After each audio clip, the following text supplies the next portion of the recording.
.1 milímetros. Para que fuera 1, porque tendríamos que darle este espacio de distribución de la onda hasta 1 milímetro. Eso serían 10 cuadritos. Cada cuadro grande tiene 5 cuadritos, fíjense, aquí está uno, incluso lo tenemos aquí, pero si en el papel cuando ustedes lo vean, van a ver que van a estar remarcados estos cuadros grandes, cada 5 cuadritos, 5 hacia la parte vertical y hacia la parte horizontal, son 5, y luego está un recuadro. Eso es para facilitarnos nada más el conteo. Entonces, cada cuadrito son .1, de tal forma que son 10 hacia la parte de la duración sería 0.04 segundos, o sea, 5 cuadritos son 0.2 segundos.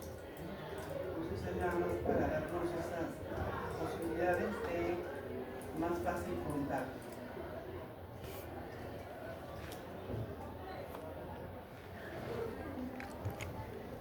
Pero aquí es uno milimetrado, entonces se ve entre el brazo y el rosado. Aquí vemos como los cuadros grandes están más remarcados en este objetivo. Entonces, aquí incluso para las duraciones de 0.04 cuadrito, 5 cuadritos, 0.2, 5 cuadros grandes, 1 segundo.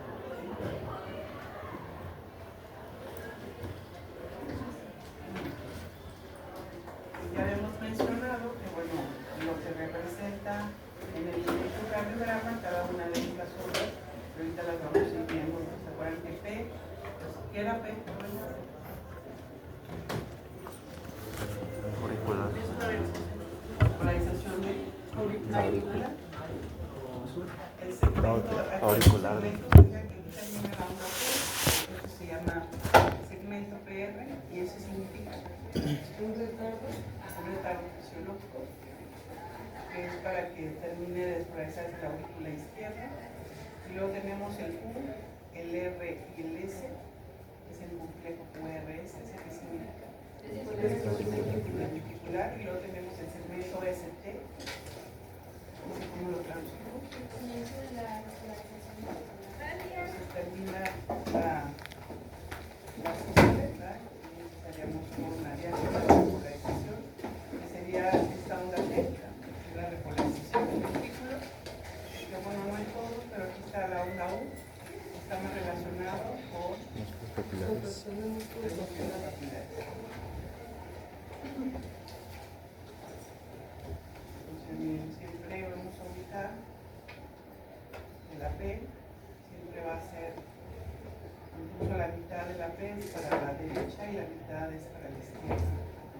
Generalmente eso es lo que vamos a tener que ver en el electro cuando lo tomen, pues hay que valorar las ondas. Pues la onda P más o menos debe tener 0.2 milivolts o con una duración de más de 0.2 segundos. Entonces vean, aquí está la P. ¿Cuántos cuadritos ocupa? ¿Sí lo alcanzan a ubicar? Como sí, 5. ¿Vale? A ver, son 1, 2, 3, 5. Entonces, por eso decimos que puede estar hasta 0.2, aunque también hay 0.2. El QRS es el complejo que ya mencionamos de despolarización, repolarización. Y ahorita vamos a ver lo que son los sintófanos. Ya vemos que esta es la onda P. Cuando juntamos la onda P con el PR, el segmento se llama intervalo. O sea, estamos ubicando la despolarización y prácticamente estaríamos iniciando la repolarización de la aurícula, pero no alcanzamos a verla, queda atrás de la despolarización del medio. Entonces, luego tenemos desde que inicia la despolarización con el QRS hasta que se completa la despolarización del ventrículo, decidimos que es el QT o es un intervalo que se llama bueno, va a variar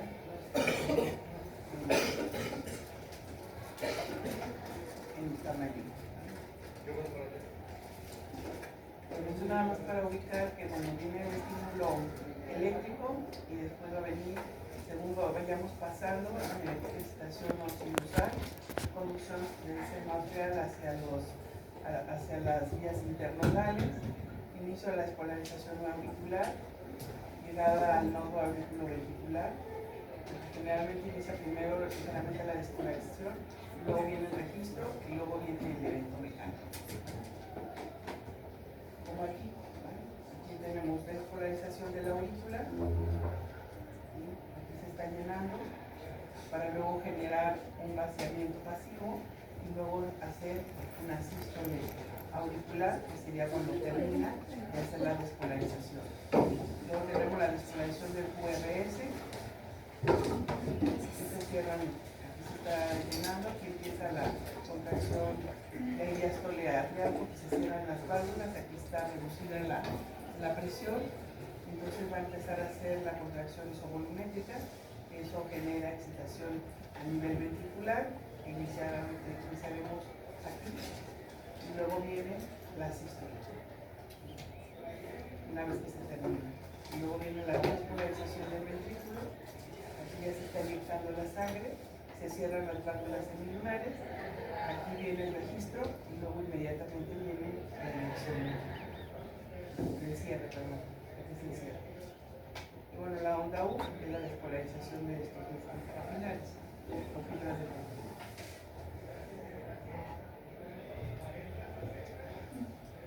Entonces, onda P, segmento PR, intervalo QT, complejo QR, segmento ST, onda T y ese sería el intervalo. Vamos ubicando como en la onda P, cuando ustedes revisen el electro, pues más o menos tienen que ubicar en las derivaciones, que es, identifiquemos esto, esta despolarización auricular, generalmente son redondeadas. La duración puede ser de 20 segundos, y ya vimos que puede ser hasta .2. La onda es onda positiva en todas las derivaciones, excepto en ABR. Que ABR ya ven que casi todos los vectores se separan. Por eso ABR, si nosotros vemos el electro y vemos que ABR es donde está negativa, pues eso es lo esperado. Y B1 que es isodifásico. Ahí es donde encontraríamos el resto, generalmente tiene positividad. El complejo QRS, que es la despolarización del ventrículo, tiene duración de 0.06 o 0.10 segundos. Y se acuerdan, cada cuadrito son 0.2, ¿no? Un cuadrito, ¿cuánto es? 0.04 y 5 cuadritos serían 0.2. Entonces, con base a eso, ya vemos 0.6, 0.10 segundos, pero puede ser hasta 0.2 segundos. Puede ser también positivo, negativo, isodifásico. El QR sí tiene más variabilidad, y aquí está B1, ABR, ABL, o sea, me da positividad, me da negatividad, y puedo tener isodifásicos. Siempre en el QR, tenemos que ubicar que la primera onda positiva es R, siempre es R la primera. Casi todas las derivaciones excepto en ABR es positiva, miren aquí está negativo la ABR. Luego la primera onda negativa que precede a la R, siempre la que le seguiría sería como esta. La primera onda negativa, esta es Q, la primera onda positiva es R, la segunda onda negativa es S. Si tuviéramos una positividad antes o después, diríamos que es una R primero, ¿sí? Porque no está donde debe de estar. Hay veces que no tenemos esta R y tenemos una Q y una S juntas, y eso me da una profundidad de la electronegatividad, y esto me está hablando de infarto. Entonces, la segunda onda negativa, que siempre es S, cualquier onda totalmente negativa se llama QS, o sinónimo de necrosis. Si yo no veo esto y esto se hace más profundo, entonces hay isquemia y está iniciándose la necrosis. La onda T es perforación del ventrículo, y bueno, es positiva en todas las derivaciones, excepto en ABR. ABR es negativa y en ocasiones van a existir ondas T negativas aisladas, como en el caso de D3 en obesos, por la rectificación que tiene el corazón, y B1 y B2 en menores de 6 años y 25% en mujeres. Podemos tener que la T se pueda ver negativa.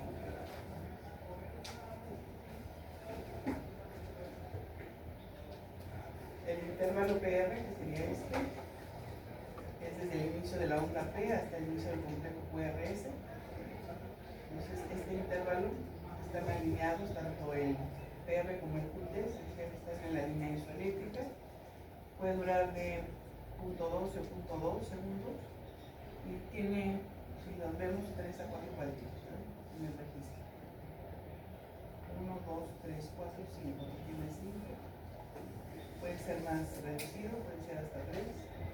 Pero así es como hay que contar esos cuadritos para ver si las ondas están como más alineadas.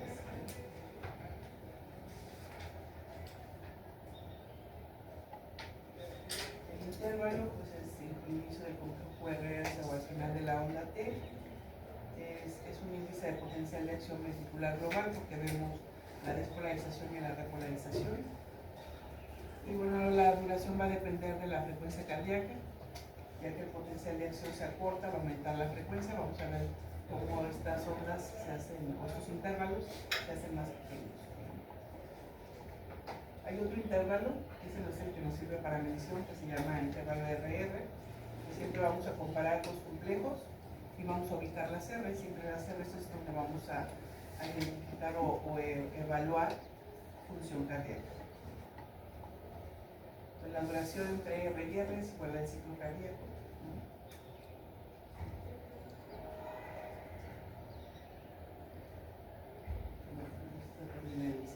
Entonces, la derivación de 2 es la más utilizada, ya que la onda P se observa más fácilmente, y la derivación B5 modificada se usa para detectar isquemia miocárdica. Entonces, siempre les van a pedir un electro y un D2 largo, ¿sí? Para que se puedan ubicar bien estas ondas. Y generalmente también el QRS predomina que son isodifásicos, entonces nos sirve perfectamente para hacer las evaluaciones. Este es un electrocardiograma normal, entonces ustedes díganme más o menos, de acuerdo a lo que hemos visto, ustedes identificarían por el tipo de onda si es un electrocardiograma normal. A lo mejor le pusieron normal y no es. Vimos que este es de 1, de 2 y de 3. ABR, ABF, ABL, ABF, B1, B2, B3, B1, B2, B3, B4, B5 y B6. ¿Se acuerdan incluso cuando vimos la explicación de los vectores? Estos patrones, ¿no?, de las propiedades. En B1 había mayor electronegatividad, B2, B3 ya es más isodifásico, B5, B6 y B7. Perdón, B5 y B6. Mayor electronegatividad.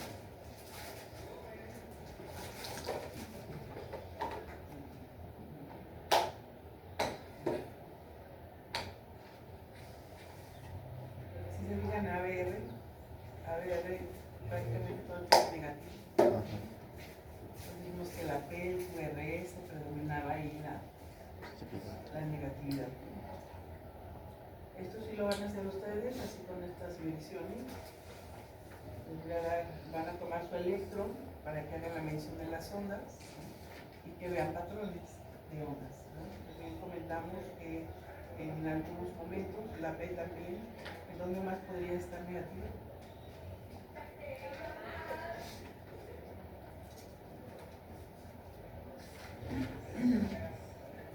Igual. ABR, y vemos que está negativa. ¿Dónde más? El B1 no necesariamente, ¿verdad?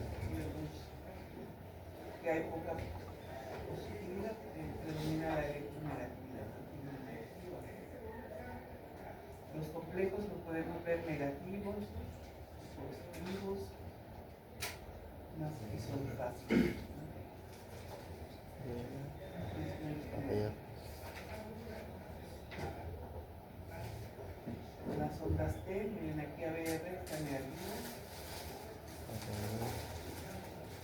Aquí uno.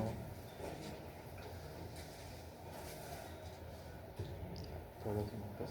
Y podríamos identificar también la ritmicidad, si se fijan, cuenten los cuadritos y díganme si ven ritmicidad entre, porque aquí es desde onda P hasta el siguiente onda P. O aquí este que se veía más tarde los. Esta onda P, aquí está la repolarización, ¿verdad? Y luego iniciamos con el otro. Cuenten los cuadritos que tiene cada uno, díganme si es rítmico. 5 de 5. O sea, si se presenta con cierta frecuencia.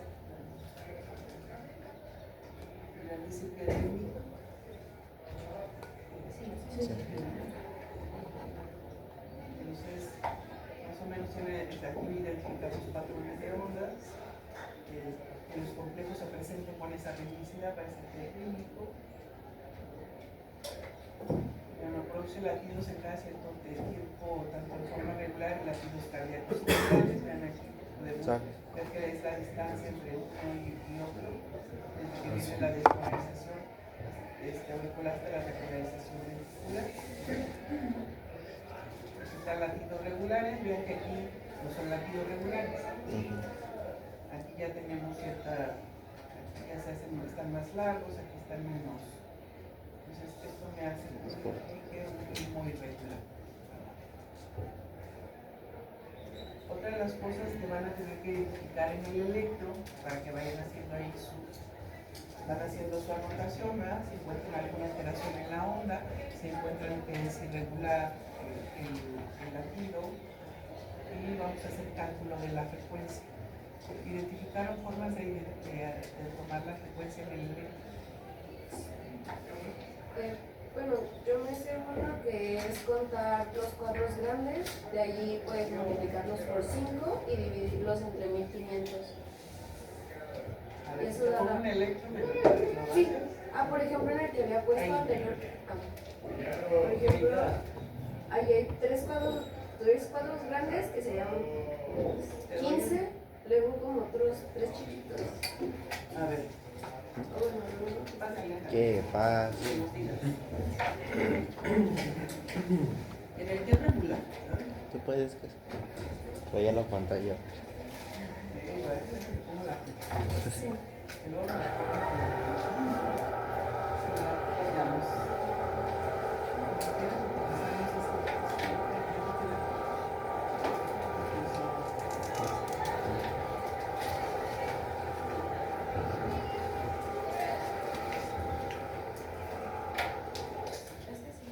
Este ya casi. A ver. Pues por ejemplo, estos cuadros de aquí.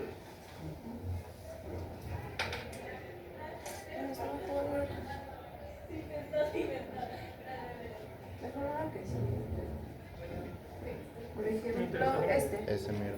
Ajá, este pues está en la rayita, ¿no? Va de acá hasta acá. Abarca aproximadamente como dos cuadritos chiquitos de este, o sea, no abarca todo.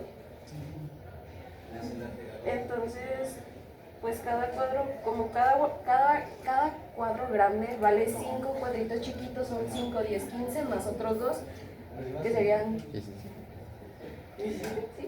¿Sí? Bueno, pues esto se divide entre 1500. A ver, división. Entonces da como ¿cuánto?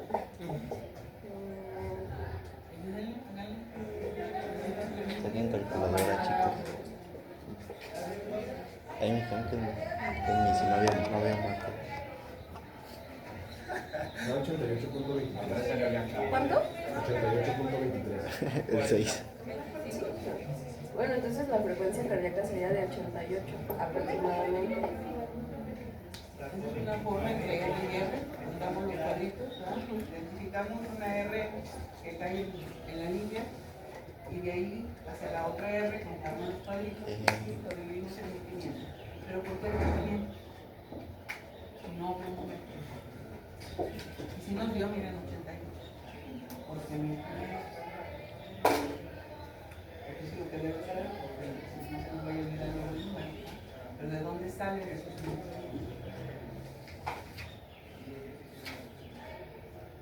lo dividimos de esta forma, incluso la puedo ver en el electro, pues más precisa, identificar la frecuencia cardíaca.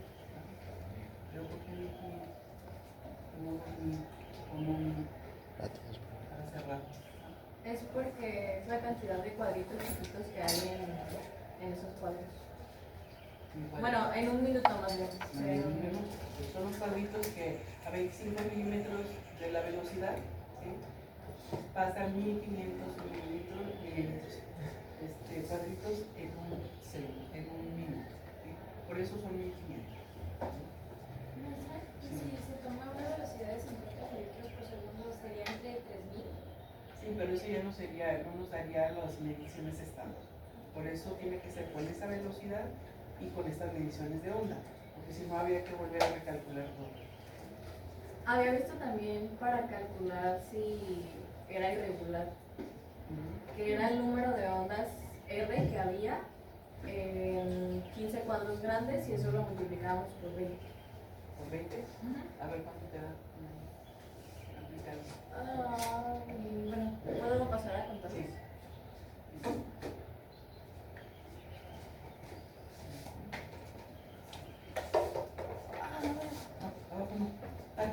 La vamos a irregular.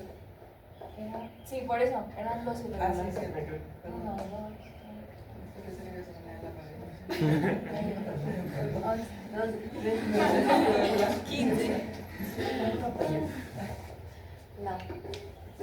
Y son como 5, entonces era el número de ondas R, que son estas, por 20, ya, y entonces, sí, lo tienes por 20.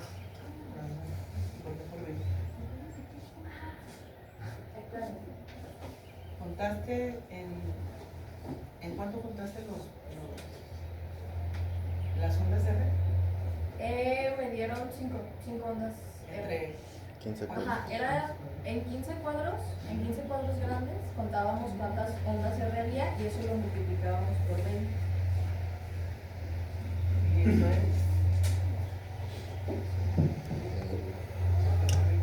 Latidos por minuto.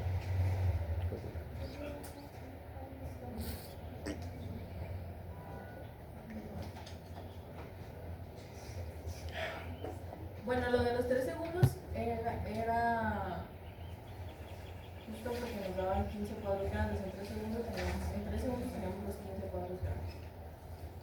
Y el número de ondas era 7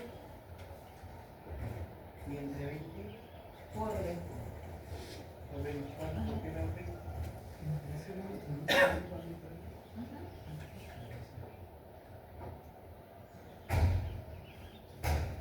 Ya vimos estos. Vamos ubicando lo que es la normalidad y luego anormalidad, ¿verdad? Entonces, ¿qué te parece si no la explicas? Lo identificas porque entonces bien, aquí está la que sí. Pues no podría ser porque, o sea, los 3 segundos que son multiplicado por los 20 nos daría el minuto para sacar la proporción. Es una proporción, ¿verdad? Entonces, vemos aquí también esa misma regla que ya aplicaron. ¿Cómo te llamas, perdón? Cassandra. Cassandra. Cassandra, que está entre la R y R, efectivamente, ¿verdad? Bueno, esa se llama, te lo muestro ahorita, la regla de los 1500, ¿verdad? Que es entre R y R. Hay otra que podemos medir. Esta nos sirve cuando queremos hacerlo un poco más rápido, donde vamos a buscar una onda R que se encuentre en la línea gruesa, igual, y se le van a asignar números. Se le van a asignar a la primera, al siguiente cuadrito de la R, de los 5, de lo que se identifica como cada 5 cuadritos, esa línea que lo recubre, le vamos a poner 300 y luego a la siguiente 5 cuadritos 150 y luego a los siguientes le vamos a poner 100, 75, 60, 50 Y le vamos a ir poniendo así y ustedes ya nada más identifican dónde está la R y le van ubicando y ya dicen, pues tiene 150, tiene 100, es un aproximado. ¿Sí? Ahí no nos vamos a poner como entre R y R que hay que contar el cuadrito y luego entre 1500. De una forma rápida más o menos podemos dar cuenta en qué frecuencia cardíaca está. ¿Sí? Sería algo así. Buscan una R que esté en la línea y luego le asignan 300, 150, 100, 75, 60, 50. ¿Cuál es la frecuencia cardíaca de aquí? 75. 75. Puede estar que aquí un poco, mire, se digan está en este cuadrito, pero hacemos un aproximado de cuál sería la frecuencia cardíaca. ¿Sí? Pero ¿por qué le ponen? ¿Por qué este le toca 300? ¿Por qué este 150? ¿Por qué 100, 75, 50, 60 y 50? Se nos olvida, pero ya sabemos de dónde se lo obtenemos y fácil hacemos y le ponemos en el email. ¿Por qué 300, 150, 100? Acá rayón.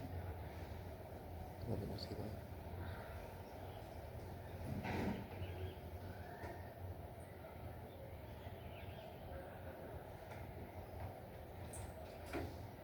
A ver, piensa. Algo como lo que sacaste.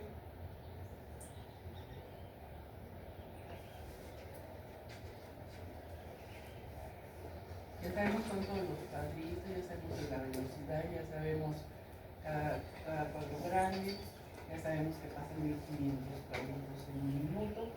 ¿Por qué le asignamos 300, 150? ¿Sí? Pues no sería porque, por ejemplo, en el primer cuadro, para que, o sea, sería 300 porque cada cuadrito vale 0.2 segundos.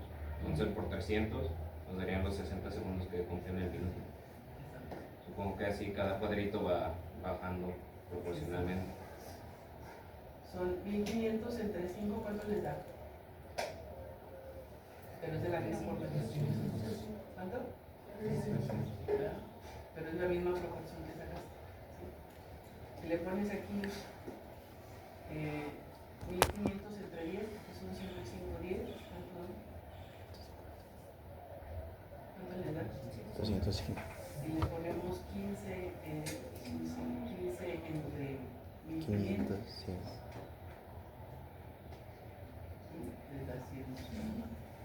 Son 20 entre 1500, 25 entre 1500, ¿sí? Y eso es lo que nos da esto. Entonces, de una forma, ustedes toman el electro y pueden nada más con el aproximado decir más o menos está en esta frecuencia cardíaca, como lo quieren saber rápido. Si no, pues se sientan y cuentan sus cuadritos y lo ponen en 1500.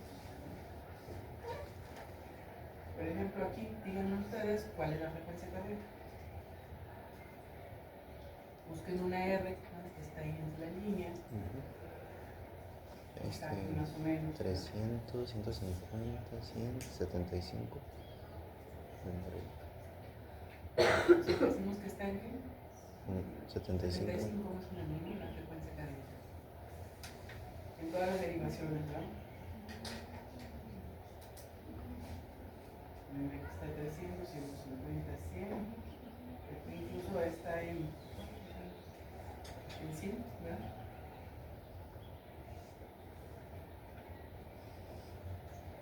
Ahí buscamos este también.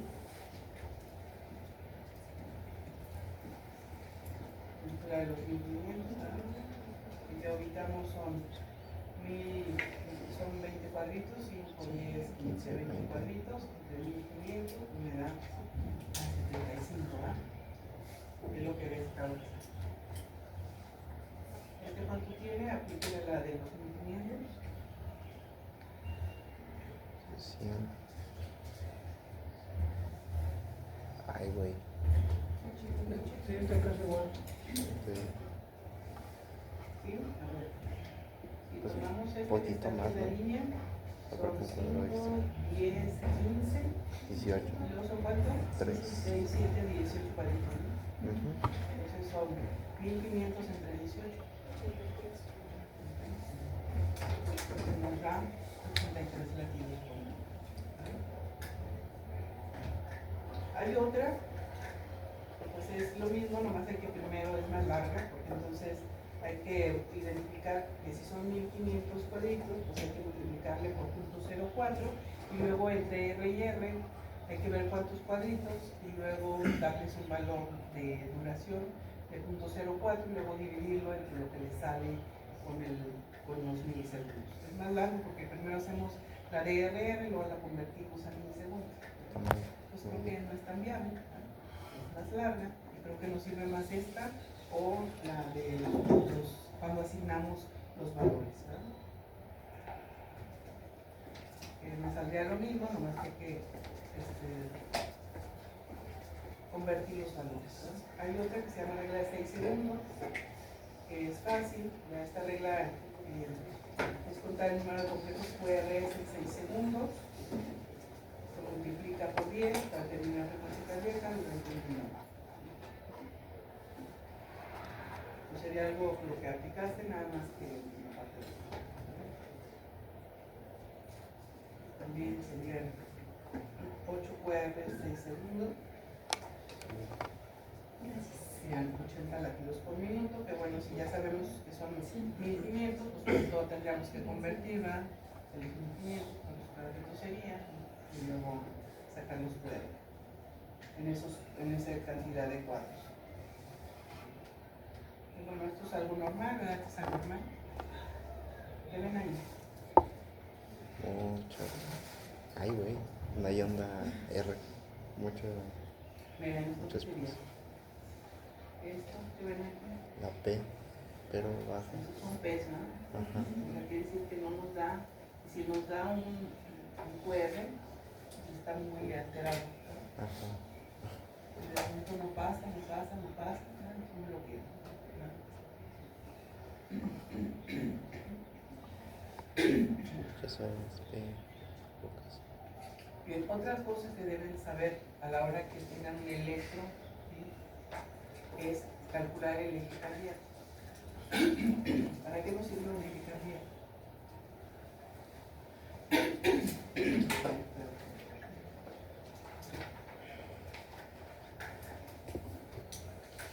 ¿Para qué nos sirve el eje cardíaco?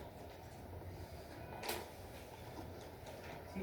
Para ver si no hay daños, lesiones en el tejido celular del corazón o si no hay errores en la columna, pues hay factores que alteren la conducción del impulso a través del pulso. Sí, porque se acuerdan que dijimos que siempre va de las aurículas a los ventrículos y que tiene que ir en dirección hacia adelante, en la despolarización, y nos habla más o menos de la dirección que llevaría el potencial de esto. Porque, por ejemplo, tan solo con la complexión, si somos más delgados, pues entonces el corazón es como bota, entonces nos dice hacia dónde va en relación al eje del cuerpo. Si hay más grasita acumulada, pues bueno, el corazón se horizontaliza y también eso cambia pues, la dirección del vector, ¿no? En relación a la punta del corazón. Entonces, para eso nos sirve y para ubicar ahí algunos problemas, ¿no? De alteraciones en cuestión o si hay crecimientos cardíacos, ¿no? Porque si ya me salgo del eje normal, pues quiere decir que el corazón está crecido y me está dando una transmisión del potencial de forma alterada, ¿sí? O si el corazón está derecho o está en el lado izquierdo, pues sabemos que predomina el lado izquierdo, puede haber destrocardias y eso me da también que ese vector o dirección del potencial está del otro lado, ¿sí? Pues el eje eléctrico se hace con perpendiculares de las mismas derivaciones.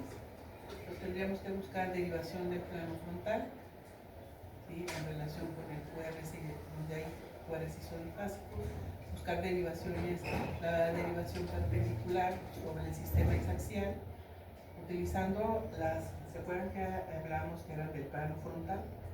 Todo lo que eran en las bipolares y las monopolares, ¿no? Entonces vamos a buscar entre esas dos, vamos a buscar sus perpendiculares. Por ejemplo, D1, ¿se acuerdan de D1 cómo está?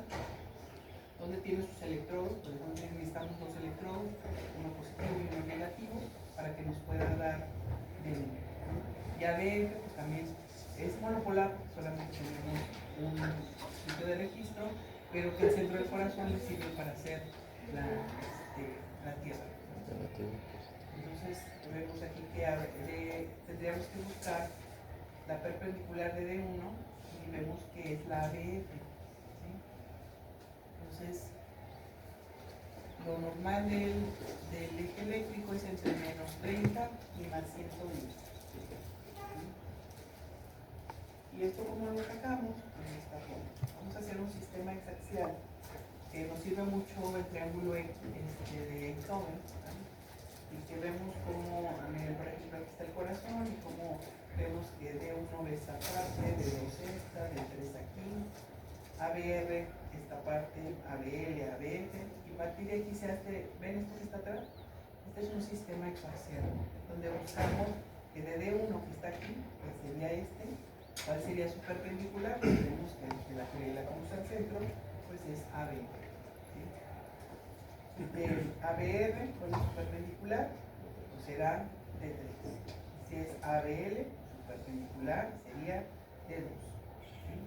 Que la cruza en el centro, que es su perpendicular. Estas son las que nos ayudarían para identificar el eje eléctrico, porque con base a estos dos podemos identificar la dirección de la despolarización en el corazón.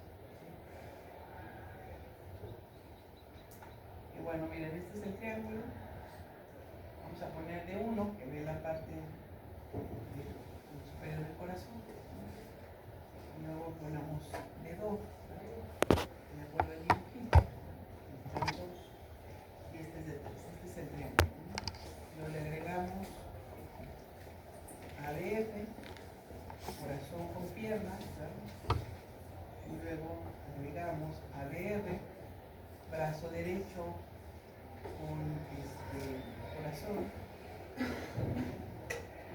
ABL, brazo izquierdo hacia el corazón. De este triángulo pues vamos a ir sacando la parte del sistema hexoaxial, donde tomo D1, y luego tengo ABF, que tengo que ver la que cruza, ¿sí? Y luego pongo D2, ¿sí? Y le busco su perpendicular. Bueno, ya me puso D2, D3.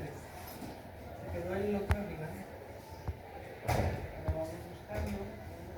¡Ay! ¡Ups! No va a tener que regresar. Así pasa. Ahí nos quedamos, ¿eh? D2, D3. La perpendicular, aquí está D2, ABR, y esto es mi sistema hexoaxial. ¿Cuál es lo normal de que esté el eje eléctrico? Esté de menos 30. ¿A cuánto dijimos? Tendría que estar aquí ese 190, pero se ha recorrido un poco y se puede poner a ese 300. Si mi eje cae dentro de este ángulo, digo que está en el medio. Si yo lo veo que está acá arriba o en otro lado, puedo hablar de que hay hipertrofias o hablar de que incluso esto mismo lo encuentre acá. Puedo decir, esto es el corazón, tengo que descartar que el corazón no esté del otro lado. Una vez que está, por ejemplo, ¿verdad? Entonces fusionamos estos y el sistema hexaxial me puede ayudar a identificar, si aquí tenemos el sistema hexaxial, pues que yo puedo tener un cuadrante inferior derecho, un cuadrante inferior izquierdo, me da el cuadrante superior derecho y el izquierdo. ¿Sí? Entonces, ahí están las perpendiculares D1 ABF, D2 ABL, D3 ABR. ¿Sí? Ayúdenme con algo. Después pueden tomar una foto de la imagen del electro normal, porque ahorita alguien de ustedes va a pasar y vamos a hacer el eje eléctrico, así como manual. Hay otras formas de identificar rápidamente porque van a las ondas, identifican hacia dónde va. Pero vamos a ubicar desde la base para que sepan de dónde sale. ¿Sí? Entonces, ahorita alguien me va a ayudar.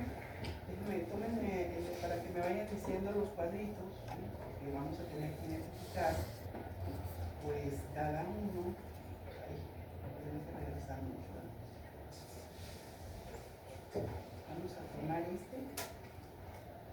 ¿Creen que le puedo tomar este? Tú que estás adelante, y enfrente te queda. ¿Y quién quiere pasar a hacer el?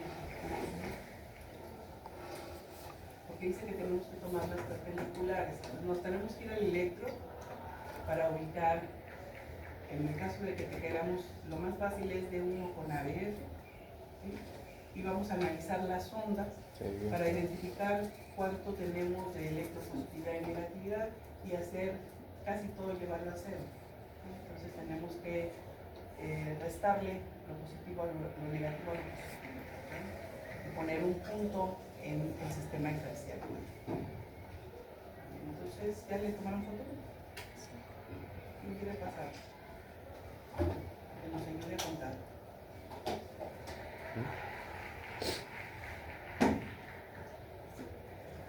Miren,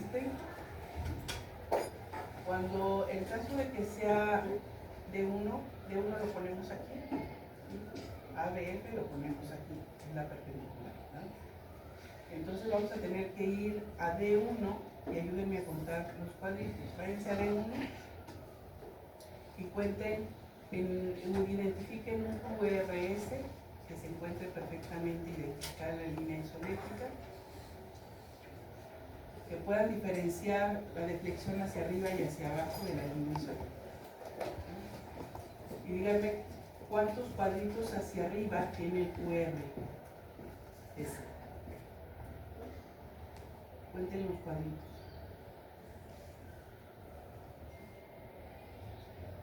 ¿Sí los ubican? 11. ¿En D1? Sí.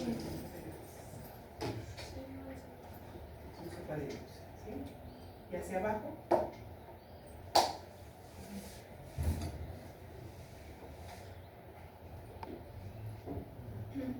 En D1 son, hasta la línea, 5 por 10, son 10, ¿no? Porque este quedó abajo de la línea isométrica.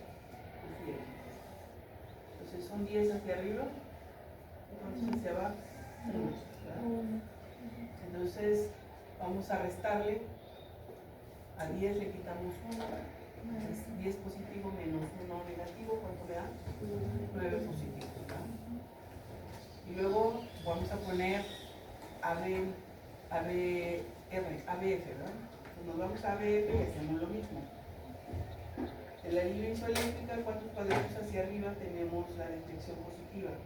Miren, aquí está, que serían 5, ¿sí, verdad? Son 5, 7, ¿verdad? Y hacia abajo, ¿cuántos tenemos? 1. Entonces, 7 positivo menos 1 negativo, ¿verdad? 6. Pues arriba me dio 9 y abajo me dio 6. ¿No? Y buena vez. Entonces nos vamos y los vamos a graficar.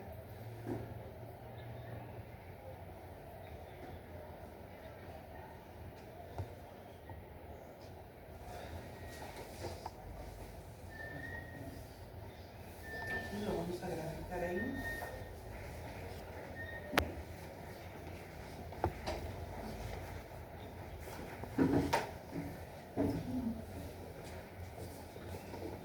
Si cuando yo cuento de D1 me da positivo, lo voy a poner de este lado. Y si D1 me diera negativo, lo pongo de este lado, ¿sí? Y ABF, si me da positivo, lo pongo aquí. Y si me da negativo, lo pongo así, ¿sí? Entonces quedamos que eran 9 en D1, ¿verdad? Entonces ponemos 9. Y ponemos nuestro punto, ¿sí? Y hacia abajo, ¿cuánto dijimos en ABF? 6. 6. Entonces contamos positivo, ¿verdad? Sí. Me da 1, 2, 3, 4, 5, 6. ¿Qué tengo que hacer? Pues entonces uno esta línea, con esta línea, y de aquí saco, ¿sí?, mi línea hacia el sistema exaxial, que prácticamente si yo digo que estoy en este cuadrante es un eje eléctrico normal, ¿sí? Y si aquí yo estoy considerando que aquí estamos en 0 grados, que aquí tenemos 90, díganme más o menos en qué grados estamos. Aquí tendríamos que ubicar nuestro transportador ahí si lo queremos ver. Exacto. O sea, eso como 40. Pero si no, más o menos en qué estaríamos. Si allá es 0 y acá es 90, está un poco menos de la mitad, ¿no? Como 40 grados. Entonces, pero estando dentro de esto, porque dijimos que era entre hasta 110, ¿va? Tenemos aquí 110 y aquí podemos tener menos 30, ¿no? Entonces, eso es lo normal. Entonces, si está dentro de esto, digo que mi eje eléctrico es normal, ¿sí? Si hubiera sido al revés, si yo tengo negativo, pues lo pongo acá, ¿sí? Y estos 6 lo pondré aquí, ¿sí? Entonces ya no estoy en el cuadrante, ¿verdad? Eso quedaría patológico, estaría crecido o estaría volteado el corazón, ¿sí? Entonces buscamos eso. Entonces, ¿sí queda claro? Lo podemos hacer con cualquiera, ¿verdad? Buscando su perpendicular. Igual lo más fácil, pues es de uno con la letra, ¿sí?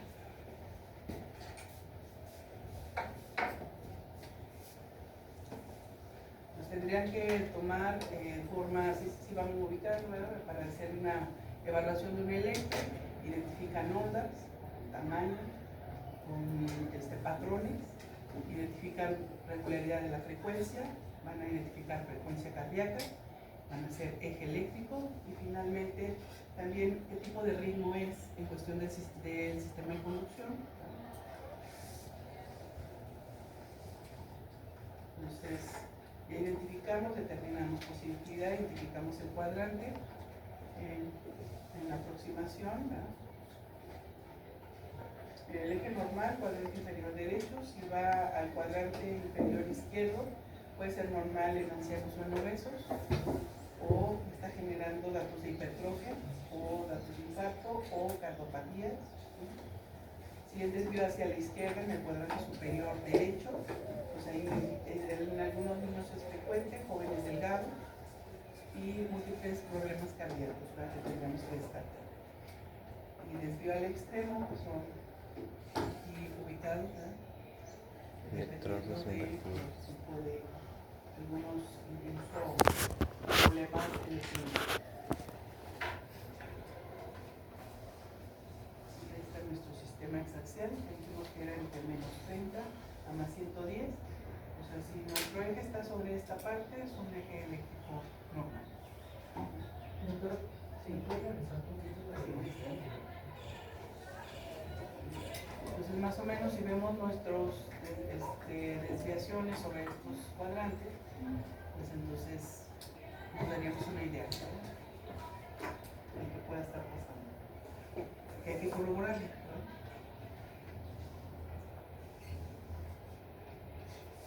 Y finalmente, que es una identificación dependiendo de quién está dando la estimulación. Pues tenemos 3 tipos de ritmo, no sé si nos ubican. Sería el ritmo sinusal, el ritmo nodal y el ritmo, ¿cuál es el otro? No, sería ilioventricular, ¿vale? Entonces, ¿cuál es la característica del ritmo sinusal? Es el que es constante, ¿no? En condiciones de normalidad son frecuentes, con su frecuencia establecida. Pero, ¿cuáles son las características de un ritmo sinusal? Porque se acuerdan del sistema de conducción, ¿verdad? Y dijimos que el nodo sinusal es el que es el marcapaso. Entonces, ¿qué características tiene ese ritmo? Si lo estamos iniciando con el sistema, el nodo sinusal, o seno original. Más rápido. No sé, rápido, más seguido. ¿Qué es lo rápido? Porque vimos todo lo que le tenemos que tomar al electro, ¿no? Ya con todo esto que le tomamos al electro, entonces yo digo, es un ritmo sinusal, es un ritmo nodal, o es un ritmo ilioventricular. Entre 60 y 100. ¿Vale? Entre 60 y 100, no, no sé. ¿Cuánto sería, a cuánto dispara el nodo sinusal? Entonces, para potencial. Ahí no te escuché. Si es una frecuencia, si todos tenemos el mismo, o si identificamos con el nodo sinusal, ¿cuánto es la frecuencia cardíaca normal? De 60 a 100. Entonces sería, se observa la presencia de primero, vean aquí, la frecuencia cardíaca es una frecuencia normal. Si yo veo en los trazos, veo que hay una onda P siempre presidiendo a un QRS, que si yo identifico la onda P y el QRS, junto con la onda T deben ser ondas normales, ¿verdad? Con los tamaños establecidos. Entonces, presencia de onda P siempre debe estar presidiendo a un QRS. Y la frecuencia va de 60 a 90. ¿verdad? Bajó un poquito, para quien dice que siembra, bajó un poco para iniciar los manifestantes. Y luego viene el ritmo nodal. Significa que aquí yo voy a tener el ritmo sinusal, por ejemplo, en la enfermedad del seno auricular, pues ese deja de funcionar.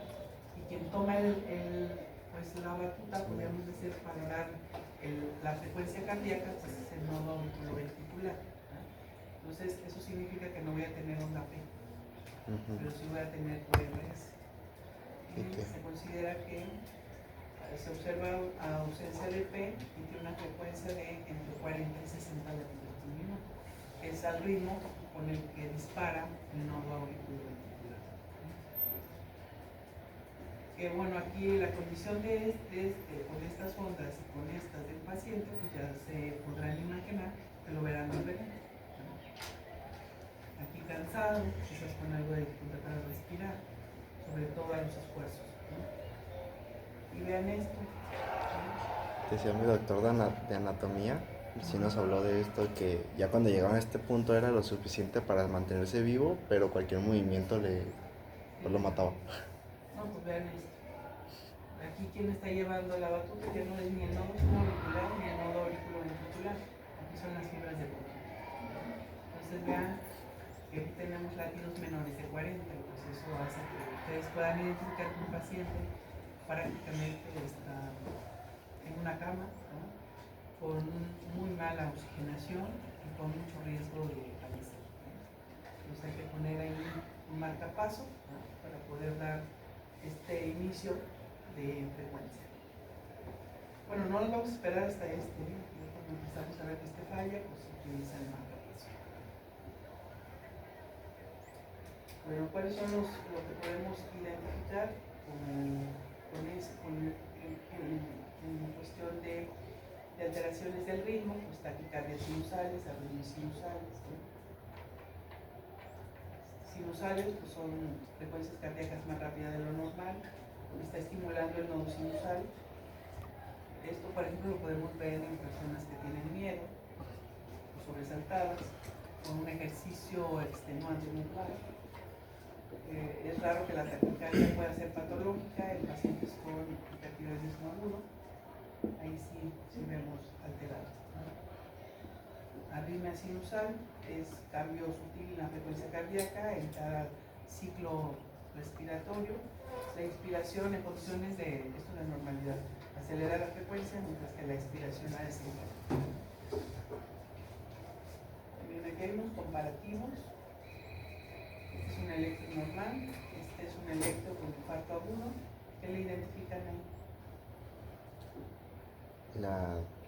La repolarización del La que No hay como el retraso que tiene que ver, el retraso fisiológico en el segmento de... en el segmento de ¿Se las ve? Aquí dice IPR. ¿sí? Pero el segmento ese no llega. Exacto. Aquí el segmento ST, se mira, está hacia arriba. Es agudo porque aquí está hablando más bien de isquemia. Cuando ya es el infarto, ya no te vemos la onda R, pero sí se mira que aquí empieza a estar afectada la onda R y el segmento está hacia arriba. Entonces, esto nos habla de que hay una isquemia. Y que si esto se mantiene, pues va a haber una necrosis. En una necrosis ya no vamos a ver la onda R, vamos a ver una onda QS profunda. ¿Sí? Bueno, por ejemplo, aquí también tenemos, este es un flóter o una taquicardia sinusal, ¿no? Cuando vemos aquí, esto es lo normal que vemos aquí.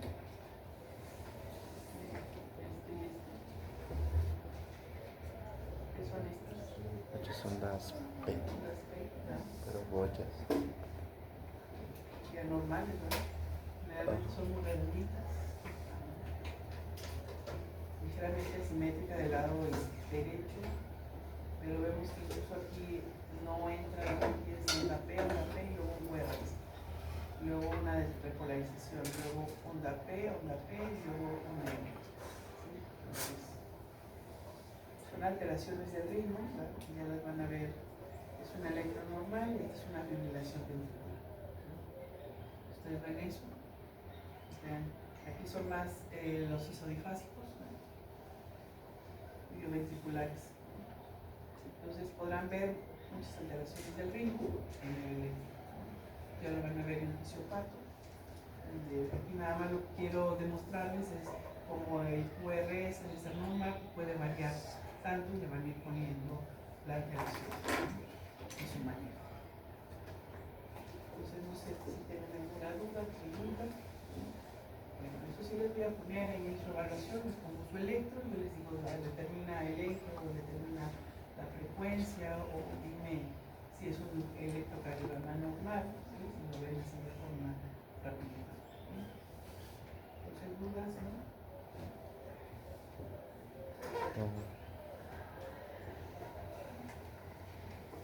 Vamos a ver algo de inicio, porque vamos a tener que analizar un poco más.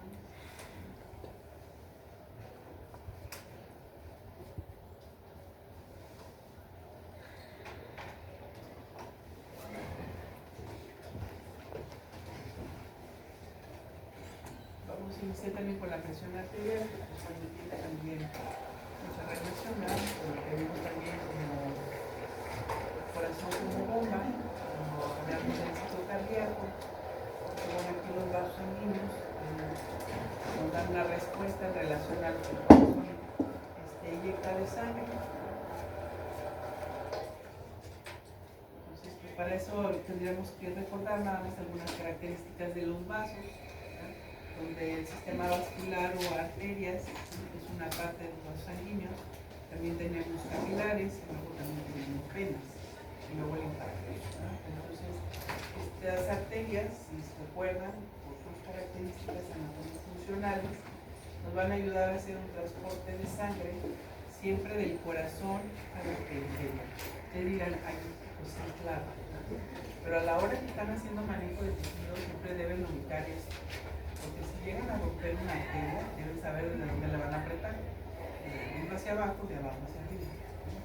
Entonces, tienen que saber que tienen esta dirección y que siempre, si van a querer limitar el sangrado, pues hay que apretar de arriba hacia abajo, de donde viene el vaso. Esto antes lo hacían mucho cuando teníamos ahí unos animalitos que nos ayudaban a hacer esto. Pues era un show las prácticas, porque de pronto si no sabían apretar la arteria en el se llenaban todos de sangre, y no nomás uno, todos. Porque la arteria se la cortan y luego se da vuelta. Entonces las patas estaban untadas llenas de sangre. Pues para eso de alguna forma les demostraba cómo funcionaba la arteria. Y bueno, y ahora sabemos que no lo podemos utilizar, que bueno, así sería la parte de esta dirección que lleva la sangre. Estos nos ayudan también a hacer de alguna forma un reservorio de presión, porque depende del volumen, será la distensión que haga en el vaso.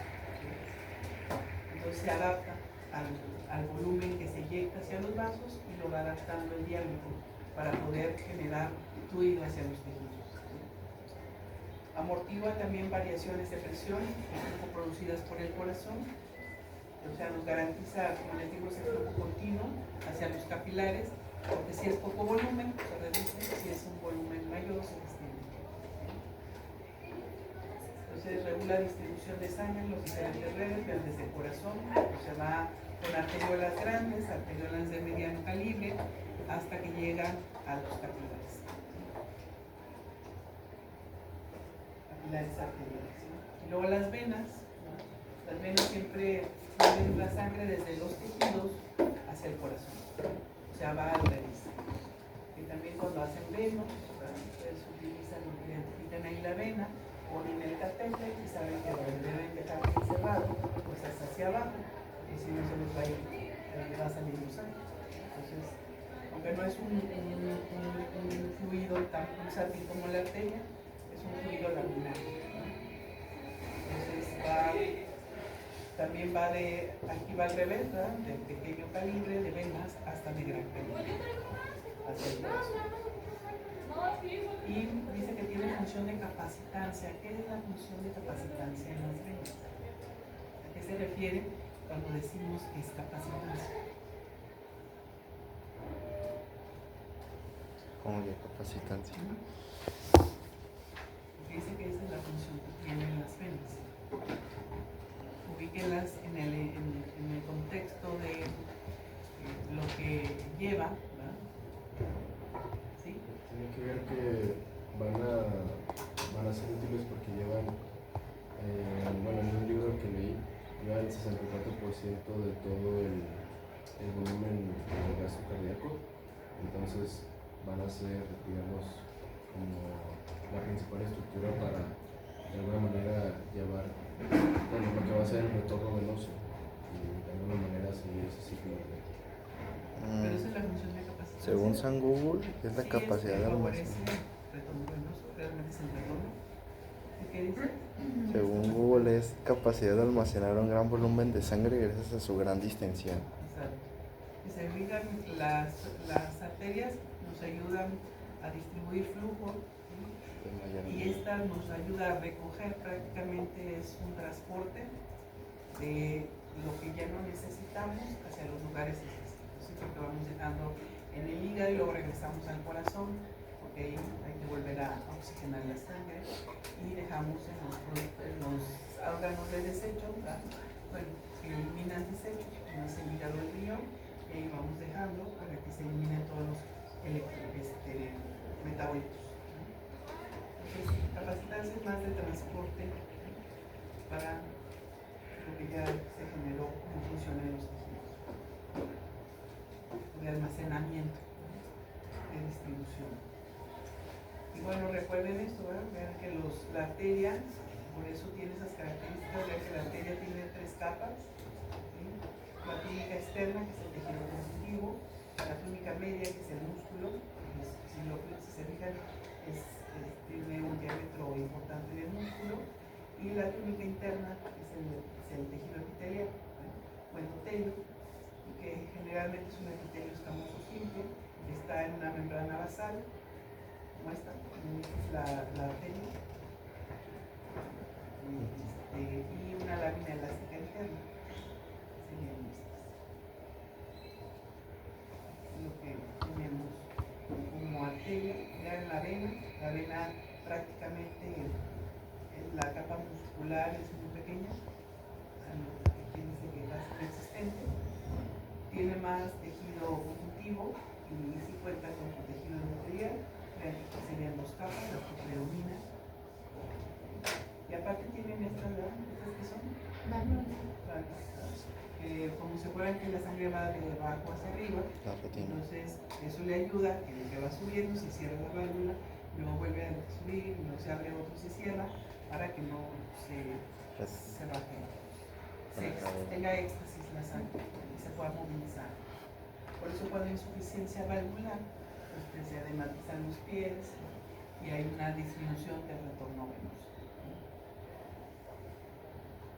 Ubicamos aquí que hay 2 circulaciones, ¿verdad? Esta es la circulación menor, que va del corazón izquierdo hacia el pulmón y del pulmón hacia la auricular izquierda. Entonces esta es la circulación menor.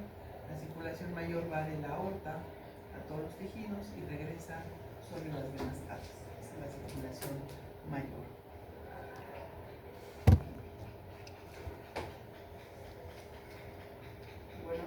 vamos a revisar ahorita en cuestión de lo que son las sustancias que se van a liberar. Pero ¿qué me digan ustedes entonces qué es la presión arterial?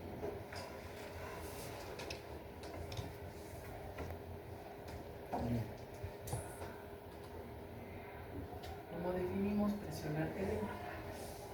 Ya algo mencionamos cuando vimos corazón como bomba.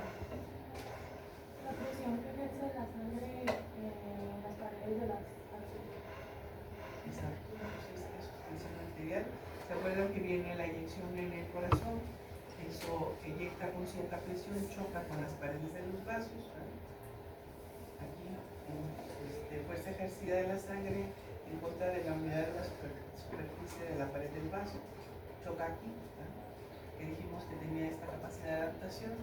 Y bueno, esto es lo que nos va a generar la presión arterial, que sería gasto cardíaco, que es lo que dicta el corazón, con la resistencia de los vasos.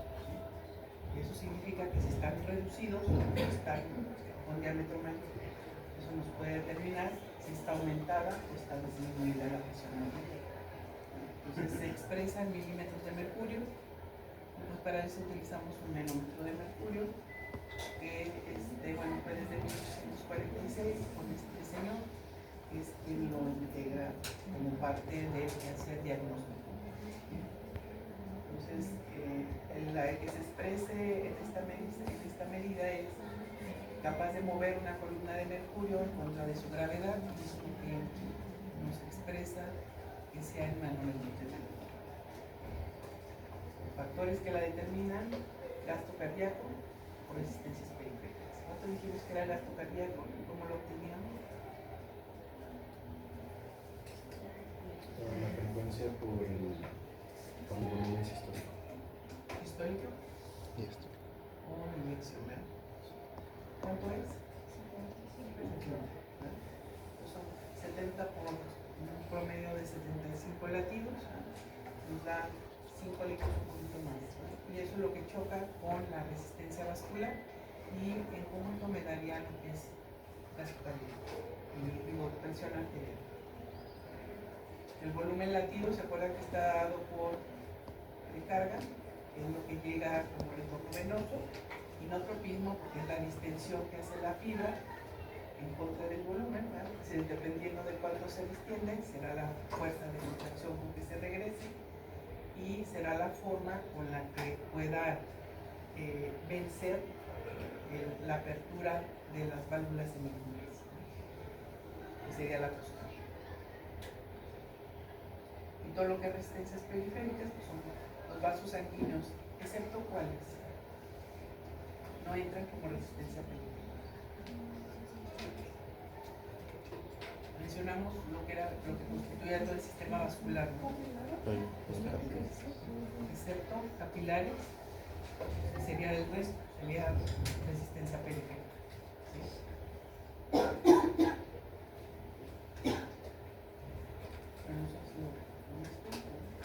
La regulación, ¿verdad? Que también va a depender de qué tan frecuente y qué tanta eyección va a tener.